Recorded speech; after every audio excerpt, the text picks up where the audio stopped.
I don't think Gen X women are struggling with friendship because we forgot how to connect. I think that we have been trained to survive independently for so long that many of us don't even know how to fully let people in anymore.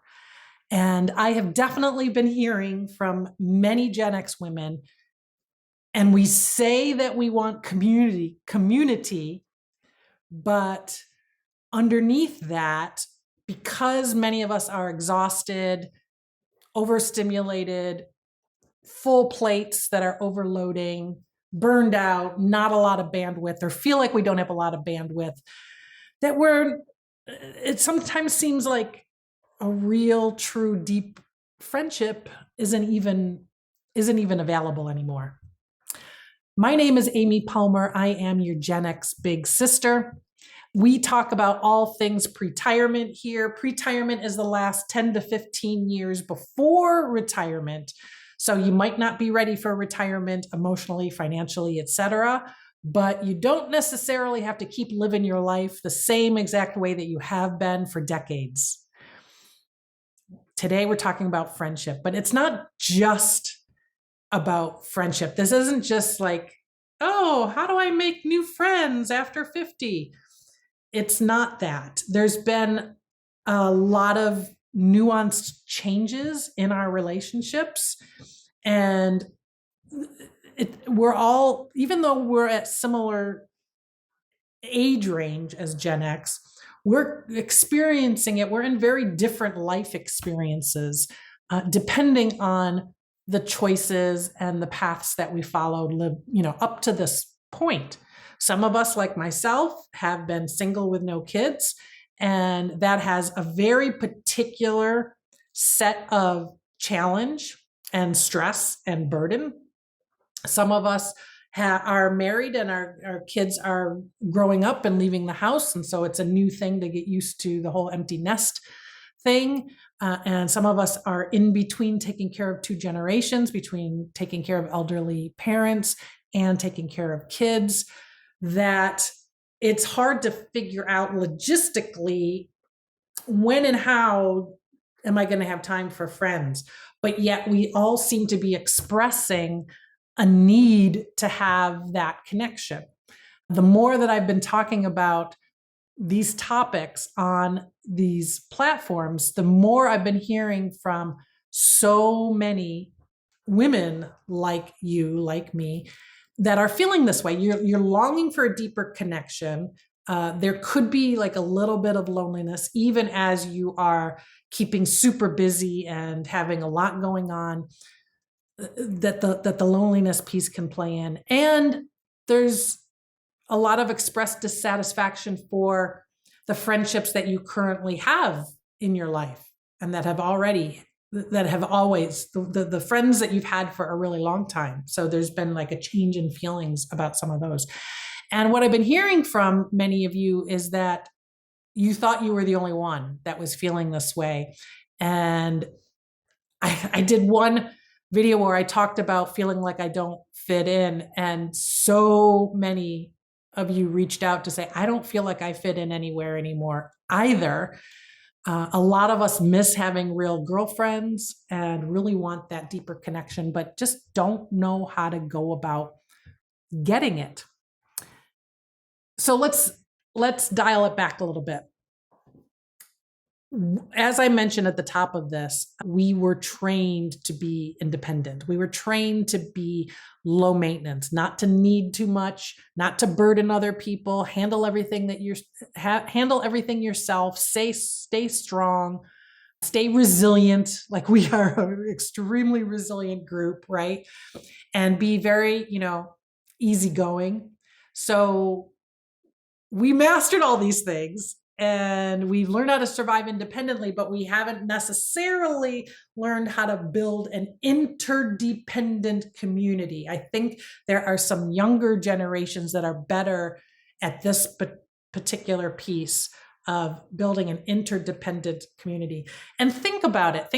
So if we've been trained and raised to be uber independent and to not rely on other people, that potentially puts a limit on friendship connection and friendship intimacy, like an emotional intimacy that a deep friendship would have, because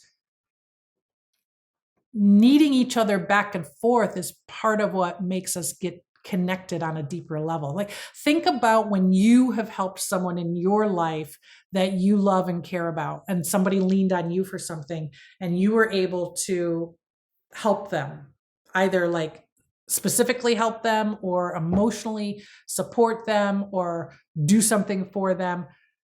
Think about how that made you feel. And it usually it makes you feel good, right? You feel good when somebody that you care needs you and is relying on you. I mean, this is something that makes up a lot, for a lot of us, a lot of our identity is how much different people in our lives need us and how much they need to lean on us. And so when it comes to friendship, if we're holding that arm's length thing and not letting anybody help or assist or guide or whatever, I feel like we're putting a limit on our connection by doing that. And it's kind of a new muscle that we need to learn to exercise, about interdependence and helping each other out. We've also been used to being the reliable one in any relationship. We're often the organizer, the emotional support person, the helper, the dependable one, the one that's like always there, like I said before. So the thoughts that I've heard expressed around this from several of you is, then when that starts to play out in our friendships, it weighs on us, starts to annoy us, where with our friends, if we feel like we're the ones that are always giving and we're not getting it back, there starts to be a resentment. I was surprised when I got a lot of feedback from so many people that felt that they were carrying the heavy load in their friendships, that they were doing most of the work, they were doing the most of the initiation of spending time together, they were doing the most of the reaching out. And that can't necessarily, like, we can't all be that, right? Like it's got to be, not everybody can be reaching out too much, not everybody can be pulling the load. So it makes me wonder, do we have blind spots to how we are showing up in our friendships? And do we have people in our life that feel that way about us, that they're the one? I don't know. It's just a thought and a question. But I was a little surprised how many people express that particular type of dissatisfaction. I rarely get that feeling myself personally, because I let go of the need to feel like it's a quid pro quo. There have definitely been times in my life when I have that I do the bulk of the heavy lifting in specific friendships that I've had. And I willingly took on that role. And then it ended up being a season, and then the season would change because it depends on what the other person's going through and what's happening in their lives. When my friends who are moms had young children, yes, there was a period of time when I didn't hear from them and I didn't spend quality time with them. And I went out of my way to see them, to visit them, to connect with them. And I was okay with that. I took that on as my role. And I never really gave too much thought of it being 50-50 or whatever. So I think it depends on what you want your role to be in particular friendships.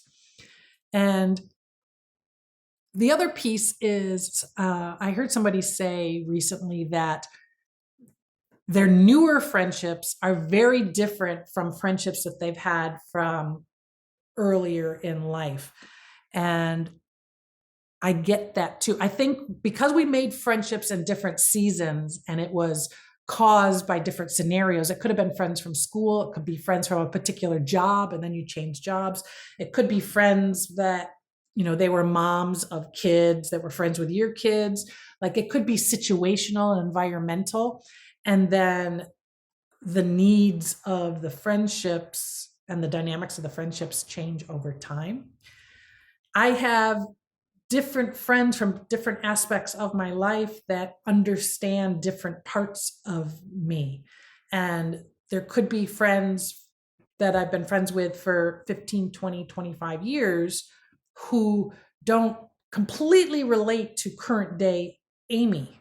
And so our friendship has just sort of taken a different turn. And then there's recent friends that I've made in the last couple of years who are walking a very similar path to me, who have some similar goals, and we connect and jive and, have just a really strong, great connection.